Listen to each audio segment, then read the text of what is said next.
अस्सलामुअलैकुम dear students. तो कैसे हैं आप सब। तो आज की ये वीडियो आप सब लोगों के लिए बहुत ज्यादा इंफॉर्मेटिव होने वाली है, क्योंकि आज के इस वीडियो के अंदर हम सेकेंड ईयर के फिजिक्स के मॉडल पेपर को डिटेल में डिस्कस करेंगे और साथ साथ हम एमसीक्यूज को भी सॉल्व करते जाएंगे। और साथ में आप लोगों ने मुझसे जो मॉडल पेपर के हवाले से सवालात किए हैं उनके जवाब भी मैं इस वीडियो के अंदर देती जाऊंगी। और साथ साथ मैं आपको ये भी बताऊंगी कि मॉडल पेपर्स में जो न्यूमेरिकल्स हैं वो किस चैप्टर से लिए गए हैं, एक्सरसाइज से लिए गए हैं या फिर वर्क एग्जाम्पल से लिए गए हैं। तो फिर आए बगैर वक्त को जाया किए चलते हैं हम वीडियो की तरफ।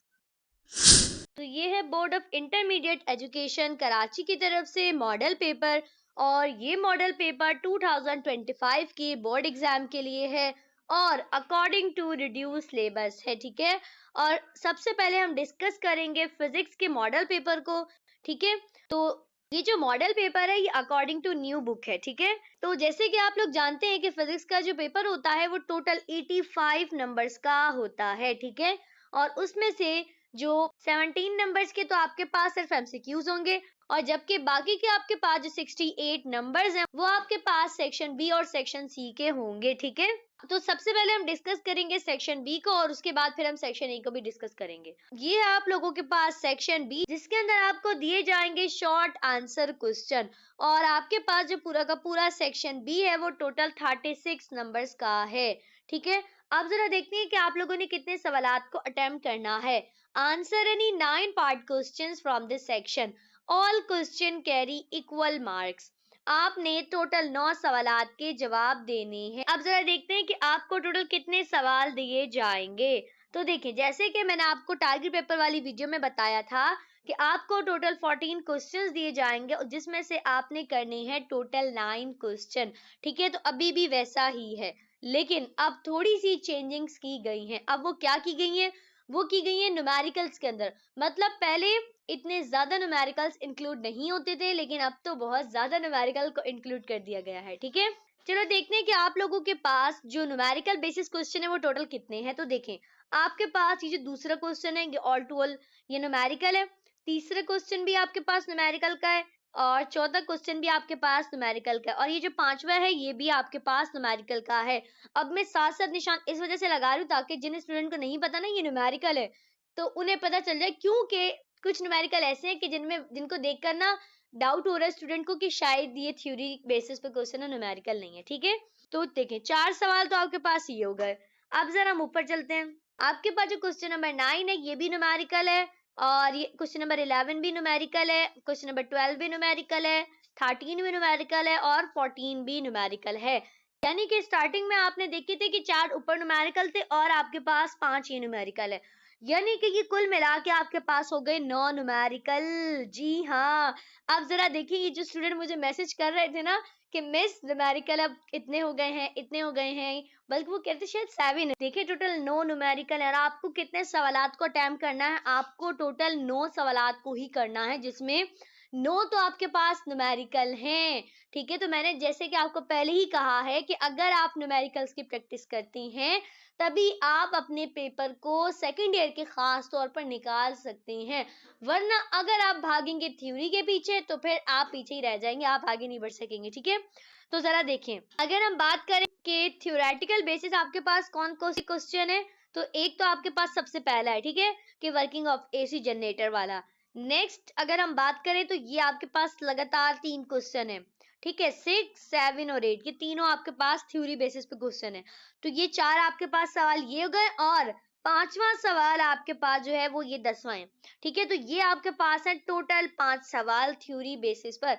मतलब मैंने आपको पहले ही कहा है कि बेशक आप पूरी बुक की थ्योरी कर लें फिर भी आप फिजिक्स के पेपर को नहीं निकाल सकेंगे, लेकिन इसके बरक्स अगर आप न्यूमेरिकल करते हैं ना तो फिर आपका जो पेपर है वो बहुत ही धमाकेदार किस्म का हो जाना है। ठीक है, अब आपके पास है टोटल 9 न्यूमेरिकल, तो इसी तरह एग्जाम में भी आपको 9 न्यूमेरिकल दिए जाएंगे और 5 आपको थ्योरी बेसिस पे क्वेश्चन दिए जाएंगे। तो अभी से अगर आपकी जो न्यूमेरिकल की प्रैक्टिस है वो बहुत कम है, या अगर आपने शुरू नहीं करी है या अगर आपने की भी है और इतनी ज्यादा नहीं है तो पहली फुर्सत में अब आपने ज्यादा से ज्यादा करनी है न्यूमेरिकल की प्रैक्टिस। और टारगेट पेपर वाली वीडियो के अंदर मैंने आपको जिन चैप्टर्स के न्यूमेरिकल्स का बताया था, आपने उन्हीं चैप्टर्स के न्यूमेरिकल की प्रैक्टिस करनी है।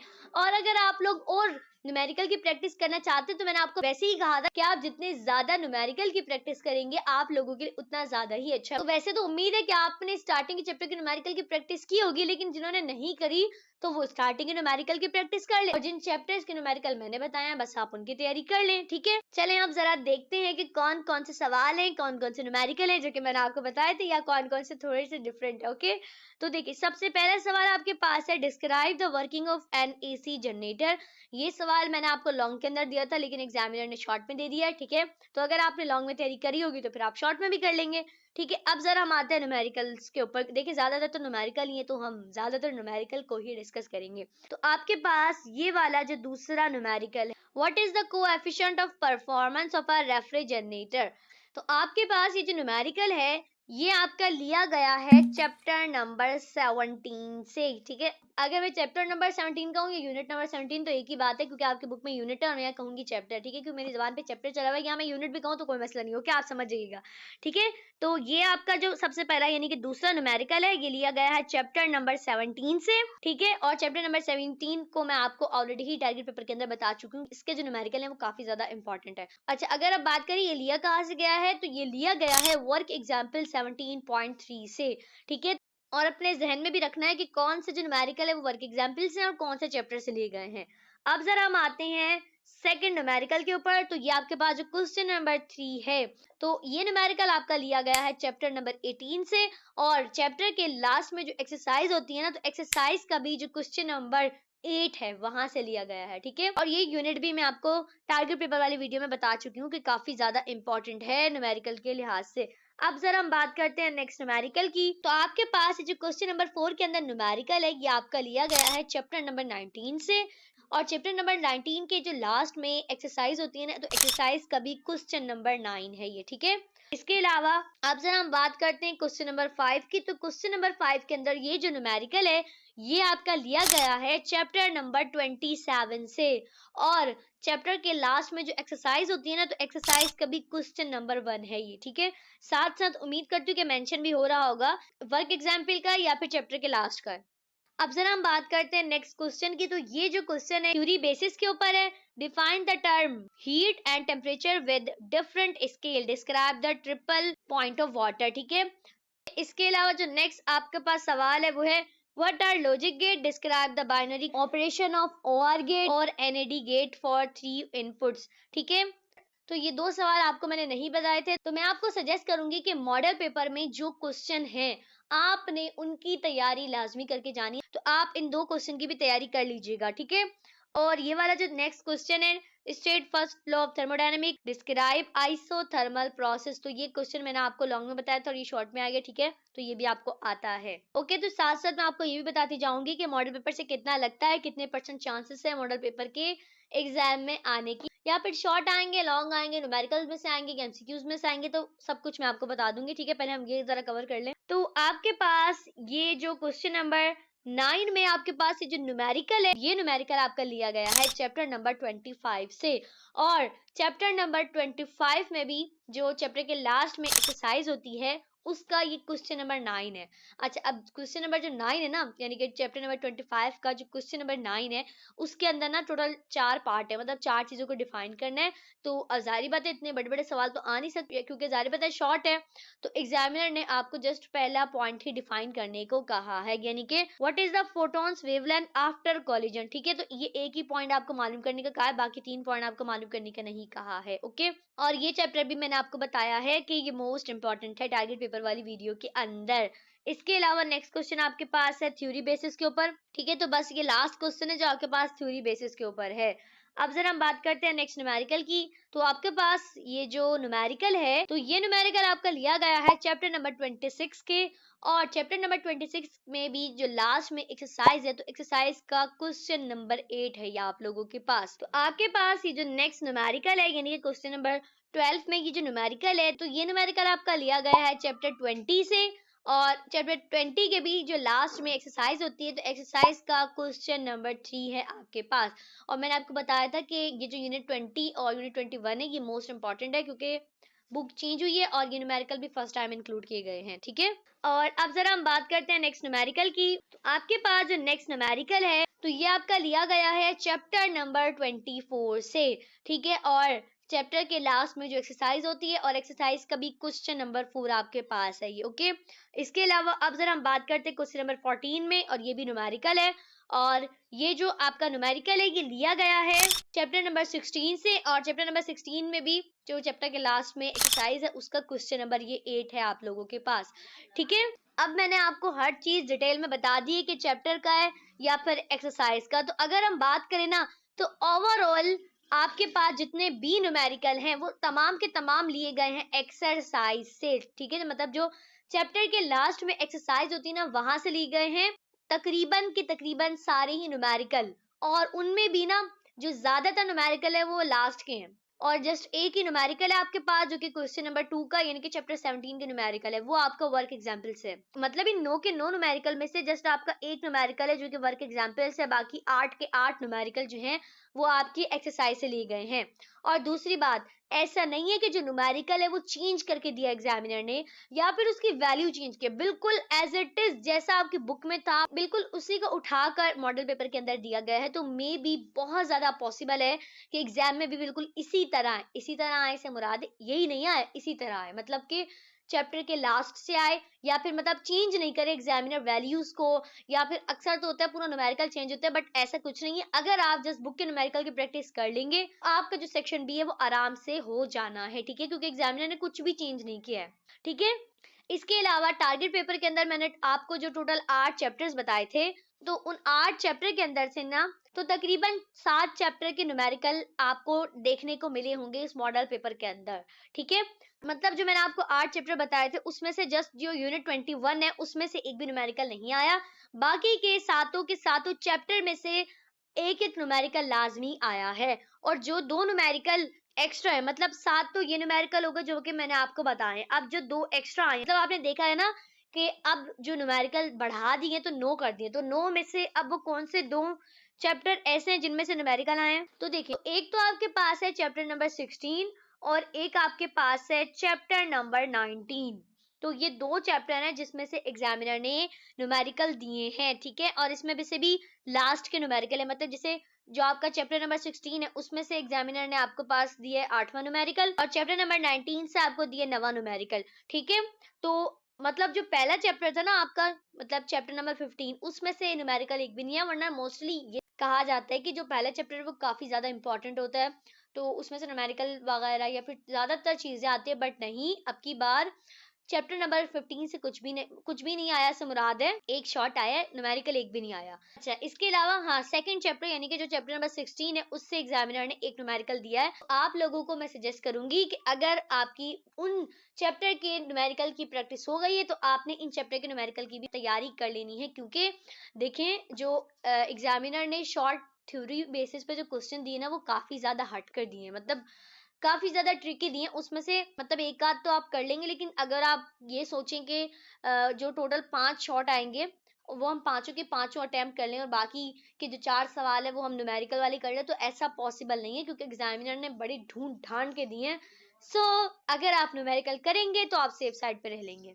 अच्छा, और आप लोगों को एक मजे की बात बताऊं कि जो ये फर्स्ट ईयर का मॉडल पेपर आया ना फिजिक्स का, इसके अंदर से ना एग्जामिनर ने जो न्यूमेरिकल दिए हैं वो ज्यादातर वर्क एग्जाम्पल से दिए, और सेकंड ईयर के अंदर जो न्यूमेरिकल दिए हैं वो एक्सरसाइज से दिए हैं। तो आप लोगों ने दोनों की प्रैक्टिस करके जानी है। अव्वल तो आप अगर हर चैप्टर के लास्ट में जो एक्सरसाइज होती है उसकी न्यूमेरिकल की प्रैक्टिस कर लेंगे, तो वर्क एग्जाम्पल की भी ऑटोमेटिकली हो ही जाएगी प्रैक्टिस। तो अगर हम बात करें टारगेट पेपर की, तो अगर आपने मेरे टारगेट पेपर को फॉलो किया है, तो देखें 7 तो आपके पास आराम से हो गए न्यूमेरिकल, और 2 आपके पास हो गए थ्योरी बेसिस पे क्वेश्चन। तो आपके पास टोटल ये 9 सवाल आराम से हो जाते हैं, क्योंकि आपने 9 ही करने और 9 आपके पास आराम से हो गए। तो 100% तो आपका पेपर आराम से हो गया है। तो मैं उम्मीद करती हूँ कि पूरा का पूरा जो सेक्शन बी है वो आप लोगों को बहुत अच्छे तरीके से समझ में आ गया होगा, ठीक है। तो अगर अभी तक किसी भी स्टूडेंट ने लाइक, कमेंट और सब्सक्राइब नहीं किया, तो सबसे पहले लाइक, कमेंट और सब्सक्राइब कर दें, क्यों गए फिर वो तो आप लोगों ने भूल जाना होता, तो फटाफट कर दें जल्दी से। अब हम जरा बात करते हैं सेक्शन सी की, और सेक्शन सी में आपको दिए जाएंगे डिटेल्ड आंसर क्वेश्चन, और आप लोगों के पास जो पूरा का पूरा सेक्शन सी है वो टोटल 32 नंबर्स का है। और सेक्शन सी के अंदर आपने टोटल 2 क्वेश्चंस को अटेम्प्ट करना है, और जाहिर बात है मैं आपको पहले ही बता चुकी हूँ कि आपके पास ए बी करके क्वेश्चन आएंगे, ठीक है। तो सबसे पहला सवाल आपके पास है, state Ampere's law using ampere law drive the expression for the magnetic field of induction inside a current carrying solenoid और टॉरॉइड। ठीक है, तो मैंने आपको शॉर्ट के अंदर बताया था टॉरॉइड का, ठीक है। बाकी मैंने आपको एम्पेयर्स लॉ नहीं बताया, क्योंकि एम्पेयर्स लॉ जो है ये 2024 के बोर्ड एग्जाम में आ चुका है, तो इसके चांसेस नहीं है आने के ज्यादा। अब जरा बात करते हैं हम सेकंड क्वेश्चन की, जो कि आपके पास है कार्नोट इंजन, और साथ में आपने कार्नोट साइकिल को ड्राइव करना है, और उसकी पूरी की पूरी जो मैथमेटिकल एक्सप्रेशन है विद एफिशिएंसी वो आपने बतानी है, ठीक है। तो ये तो मैंने आपको पहली टारगेट पेपर के अंदर बता दिया है कि ये क्वेश्चन मोस्ट इंपॉर्टेंट है।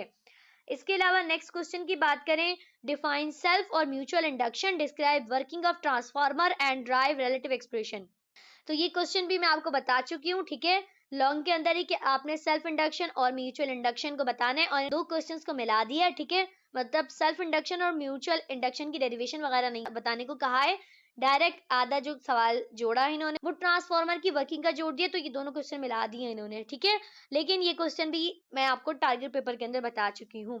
नेक्स्ट आपके पास है फोटो इलेक्ट्रिक इफेक्ट, और ये भी मैंने आपको टारगेट पेपर के अंदर बता दिया है। नेक्स्ट अगर हम बात करें, on the basis of kinetic theory of gases show that pressure of a gas is proportional to the mean square velocity of molecule। तो ये क्वेश्चन भी मैं आपको टारगेट पेपर के अंदर बता चुकी हूँ। और अगर हम बात करें नेक्स्ट क्वेश्चन की, तो जो कि आपके पास है, describe the term optical pumping. ये वाला क्वेश्चन मैंने आपको नहीं बताया, ठीक है।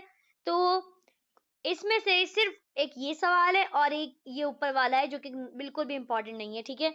तो आपको मैं सजेस्ट करूंगी कि फिर भी आप इनकी तैयारी कर लें, मतलब इसकी तो आप लाजमी कर लें, और इसकी अगर आपके पास टाइम बचता है तो कर लीजिए, वरना बाकी सब तो आपको आते हैं, ठीक है। तो आपका जो लॉन्ग का सेक्शन है साथ में आपका जो शॉर्ट का सेक्शन है वो दोनों ही आराम से हो रहे हैं। अब जरा हम बात करते हैं कि मॉडल पेपर से कितना लगेगा, क्योंकि मुझे अक्सर बच्चे यही मैसेज कर रहे हैं कि मिस मॉडल पेपर से कितना लगता है, कितने परसेंट लगता है, क्या क्या लगता है। तो देखिए, अगर हम बात करें कि क्या मॉडल पेपर से 100% लगता है, तो ऐसा बिल्कुल भी नहीं है। अच्छा, अगर क्या मॉडल पेपर से 50% लगता है, तो ऐसा भी नहीं है। फिर मॉडल पेपर से लगता कितना है, तो देखें, मॉडल पेपर से अगर हम बात करें लगता कितना है, तो ये आपके नसीब पर डिपेंड करता है। भाई एग्जामिनर का मूड होता है वो ज्यादा भी दे देता है, मूड नहीं होता है बेचारा वो कुछ भी नहीं देता है। लेकिन मैं आपको तभी सजेस्ट कर रही हूँ आपने तैयारी करके जानी, क्योंकि अक्सर ऐसा होता है इंसान सोचते हैं नहीं मॉडल पेपर से कल तो कुछ आया नहीं, आज इसकी तैयारी नहीं करते, और पता चले एग्जामिनर ने ज्यादातर क्वेश्चन मॉडल पेपर की दे दियो। तो अगर एक नॉर्मल एवरेज देखी जाए ना, तो मॉडल पेपर से एक दो क्वेश्चन लगते हैं बस, इनफ। मतलब मॉडल पेपर से आपने न्यूमेरिकल की प्रैक्टिस तो लाजमी करके जानी है, वो तो कंफर्म ही है, क्योंकि उसमें से अक्सर एग्जामिनर 3-4 न्यूमेरिकल भी दे देता है, अक्सर तो देता ही नहीं है, अक्सर एक आध दे देता है, लेकिन वो तो लाजमी करने हैं आपने, ठीक है। शॉर्ट की बात करें, लॉन्ग की बात करें, तो मे बी पॉसिबल है 1 से 2 लॉन्ग आपको दे दे मॉडल पेपर वाले, और इसी तरह शॉर्ट की बात करें तो 1 से 2 शॉर्ट आपको दे दे मॉडल पेपर वाले। लेकिन ये भी हर पेपर में ऐसा नहीं होगा, कुछ पेपर में आपको ऐसा देखने को मिलेगा, और कुछ पेपर में तो पॉसिबल एग्जामिनर कुछ भी ना दे, और कुछ में तो मैं जितना बता रही इससे भी ज्यादा दे दे। तभी मैं आपको सजेस्ट करूंगी कि एक तो आप कर ले मेरा टारगेट पेपर पूरा, ओके, और सेकंड आप ये कर लें मॉडल पेपर, और इनफ है। फिर ना आपको लॉन्ग और करने पड़ेंगे, ना आपको शॉर्ट और करने पड़ेंगे, ना आपको इधर उधर कहीं जाना पड़ेगा। आपका जो पेपर है वो 100% इसी से हो जाना है, ठीक है। तो उम्मीद है कि अब आपके दिमागों में जो कंफ्यूजन थी मॉडल पेपर को लेकर वो क्लियर हो चुकी हो कि मॉडल पेपर में से कितना लगता है कितना नहीं लगता है। लेकिन मैं पहले बता रही हूँ, अगर आपने ये सोचा ना कुछ नहीं लगता मॉडल पेपर में से, छोड़ देते हैं, पता क्या होगा, उसी पेपर में सबसे ज्यादा मॉडल पेपर का लग जाएगा। तभी कह रही हूँ मॉडल पेपर को छोड़ना नहीं है, उससे तैयारी आपने लाजमी करके जानी है, ठीक है। और आपने देख भी लिया होगा कि मॉडल पेपर से तकरीबन 100% मेरा टारगेट पेपर मैच हुआ है, ठीक है। तो अगर आप मेरा टारगेट पेपर कर लेंगे तो आपका जो पेपर है वो हो जाएगा।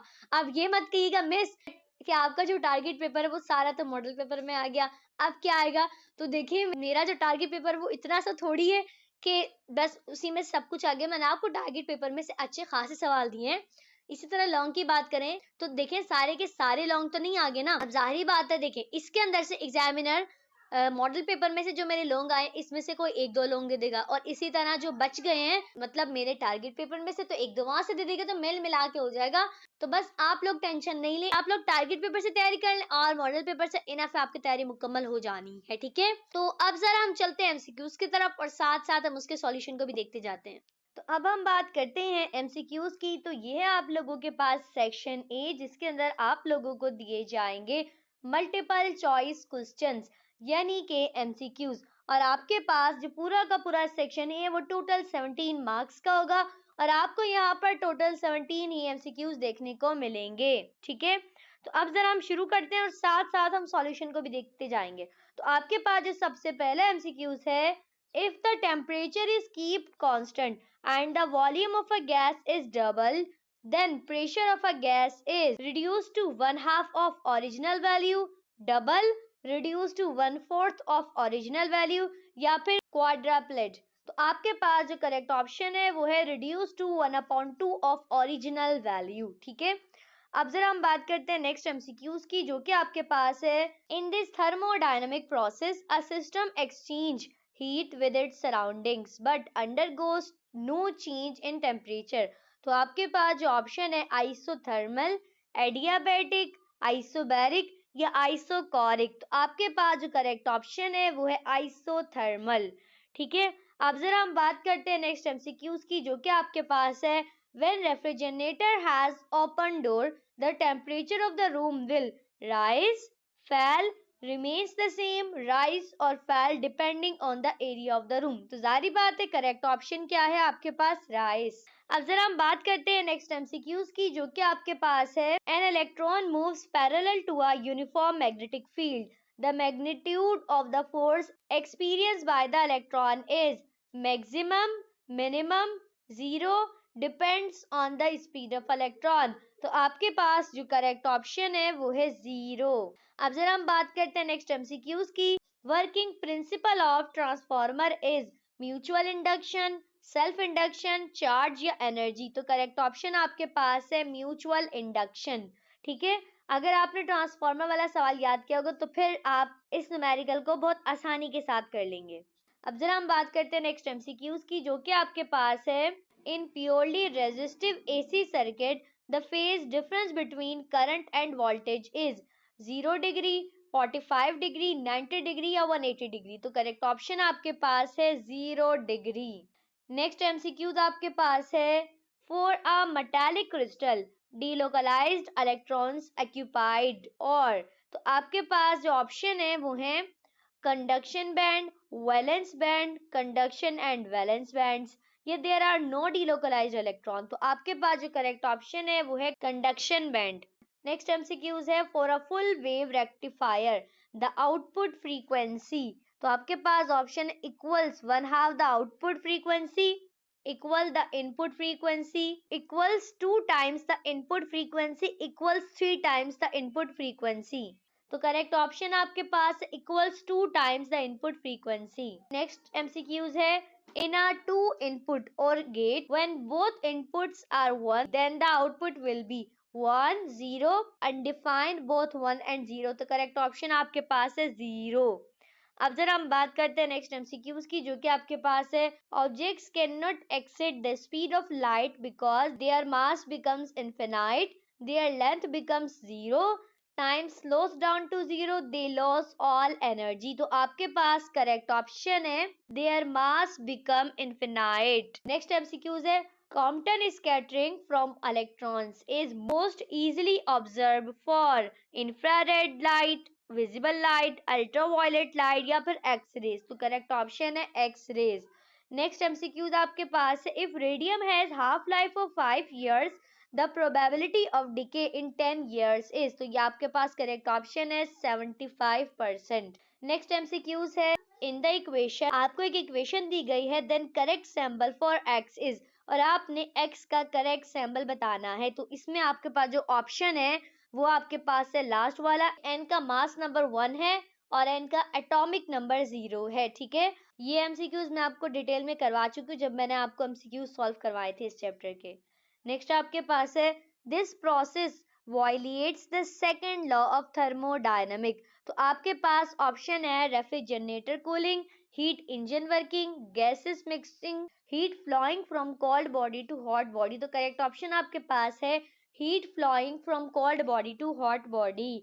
नेक्स्ट एमसीक्यूज आपके पास है 1 हेनरी इज इक्वल टू, तो आपके पास करेक्ट ऑप्शन है लास्ट वाला, यानी कि VSA-1। ठीक है, नेक्स्ट है the term reactance represents the ohmic resistance only, resistance to direct currents only, capacitive and inductive opposition to current flow, total impedance। तो करेक्ट ऑप्शन आपके पास है capacitive and inductive opposition to current flow. अब जरा हम बात करते हैं लास्ट एमसीक्यूज की, जो कि है a free electron has a momentum of 5.0 exponent -24 kilogram metre per second, its wavelength is. तो आपके पास जो करेक्ट ऑप्शन है वो है 1.3 एक्सपोनेंट -10 मीटर। तो ये आपके पास करेक्ट ऑप्शन है। अच्छा, अब एक बात मैं आपको बता दूं कि जितने भी एमसीक्यूज हैं, ये तमाम के तमाम जो एमसीक्यूज हैं ये लिए गए हैं आपके जो चैप्टर्स के लास्ट में एक्सरसाइज होती है वहां से ये एमसीक्यूज लिए गए हैं। मतलब देखें, स्टार्टिंग के एमसीक्यूज जो है वो आपके वैसे ही, मतलब जैसे देखा जाए पहला चैप्टर, दूसरा चैप्टर, तीसरा चैप्टर, इस तरह लाइन से लिए गए हैं। और जब लास्ट के चैप्टर होते हैं, क्योंकि जाहिर बात है चैप्टर्स कम है और यहाँ पे जो एमसीक्यूज है वो ज्यादा है, तो फिर कहीं से भी एग्जामिनर ने बीच में से उठा के दे दिए। ठीक है, लेकिन अगर आप देखेंगे स्टार्टिंग के एमसीक्यूज वो सारे स्टार्टिंग के चैप्टर्स के ही हैं, मतलब लाइन वाइज हर चैप्टर का एक एक एमसीक्यूज आ रहा है, वो भी एक्सरसाइज का। तो मे बी पॉसिबल है कि एग्जाम में आपको बहुत ज्यादा कोई मुश्किल एमसीक्यूज नहीं देखने को मिले, और क्योंकि आपकी बुक चेंज हुई है तो ज्यादातर यही चांसेस है कि बुक के लास्ट में जो एमसीक्यूज होते हैं ज्यादातर वही आए। लेकिन मैं आपको सजेस्ट करूंगी कि आपने लाजमी मॉडल पेपर के एमसीक्यूज की भी तैयारी करके जानी है। अव्वल तो अगर आप कर लेंगे, मतलब चैप्टर के लास्ट में जो एमसीक्यूज होते हैं आप उन्हीं की अगर तैयारी कर लेंगे तो ओवरऑल आपका ये भी कवर हो जाएगा, क्योंकि इसमें यही है ऑल टू ऑल सारे एमसीक्यूज, कोई भी चैप्टर के दरमियान से एमसीक्यूज लिया नहीं गया। ठीक है, इसके अलावा आपको मेरे चैनल के ऊपर इन चैप्टर्स के एमसीक्यूज भी मिल जाएंगे, तो आप जाकर डिटेल में उनकी एक्सप्लेनेशन देख सकते हैं। तो बस अगर आप वही कवर कर लेंगे तो फिर आपके मॉडल पेपर के एमसीक्यूज भी खुद ब खुद हो ही जाने, क्योंकि ये भी वही है। ठीक है, तो उम्मीद करती हूँ कि आपको पूरा का पूरा फिजिक्स का मॉडल पेपर बहुत अच्छे तरीके से समझ में आ गया होगा। ठीक है, तो अब हम मिलेंगे नेक्स्ट वीडियो में, तब तक के लिए अल्लाह हाफिज।